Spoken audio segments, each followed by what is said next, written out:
News. Eric Farnsworth joins us now. He's Vice President of the Americas Society and Council of the Americas in Washington. Eric, good to have you with us. Are you surprised by what we think we saw today? Hi, Julia. It's good to be back with you. You know, Bolivia has a history of coups, and this is certainly not the first time it's happened either in Bolivia or surrounding countries. But it is a bit of a surprise because most of Latin America really has moved on from this type of behavior. And as was reported by Patrick just now, Luis Arce was democratically elected. So this wasn't an effort to overthrow, for example, a dictatorship or some sort of authoritarian government. There's been political chaos in the country, a rivalry between the current president and the former president, Evo Morales, which has led to some economic paralysis and some real challenges there. But most of Latin America has moved on from this type of response. And so, yeah, from that perspective, it's a surprise. It's not really a surprise, though, that it's collapsed. And I think that will probably be the final chapter of the story. Oh, that's interesting. So I'll just point out to our viewers, these images were taken just moments ago, the president out on the balcony there at the presidential palace, perhaps suggesting, and this is me saying this, that the immediate danger now has passed. We'll bring you any further images that we get them, Eric. That's interesting because Patrick said, look, as far as he's concerned, in his view, he doesn't believe the danger is over, at least in the interim. But you're saying you think this perhaps does draw a line under it. Well, I don't think the danger is over completely. I mean, look, the military is still there. The population is still restless.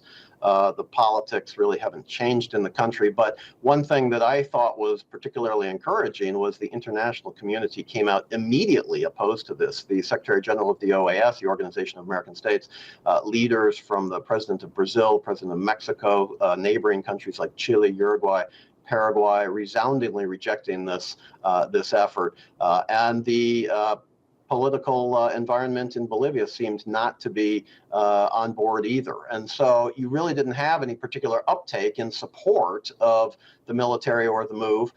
And so it didn't gain this type of steam or momentum that one might think that it otherwise would have. Having said that, sure, I mean, there could be some repercussions. There could be some after effects. We'll have to see what happens, in fact, to General Zúñiga, who led the coup, but has already now been removed from his position, and the new replacement has been named by President Arce. So we have to see how that plays out. But I think in terms of the success of a coup, my sense is that water has probably run.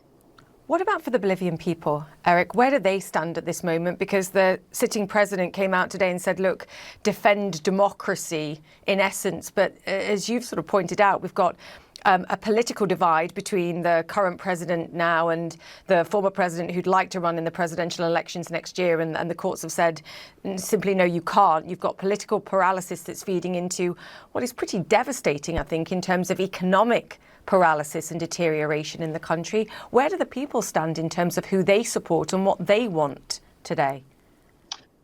Yeah, that's absolutely right. And the elections are scheduled for 2025, next year. The two leading candidates would be, as I mentioned, Luis Arce, the current president, and the former President Evo Morales, who still has quite a level of support among particularly Bolivia's indigenous community, where Evo Morales comes out of originally. And in fact, Bolivia has a very large percentage of its population are the indigenous community. There has been a court decision as recently as 2023 that forbids Evo Morales from running for re-election. He, of course, rejects that decision, just like he rejected the Supreme Court decision in 2019 that said he wasn't able to run. He ran anyway. He tried to steal that election. So here's somebody who really doesn't pay much attention to the court decisions unless they actually favor him.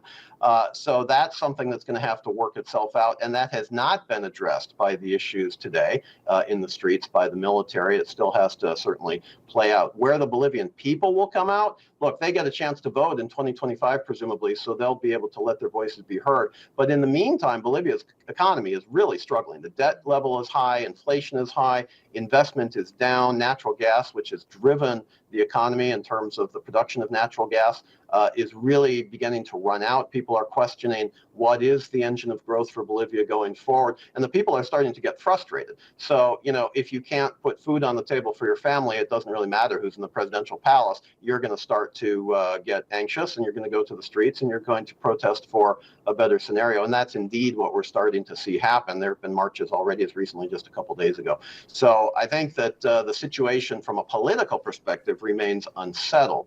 From a military perspective, I think that's a different story, and that's what we've seen today. Yeah. Eric, good to get your insights. So thank you so much. Eric Farnsworth there.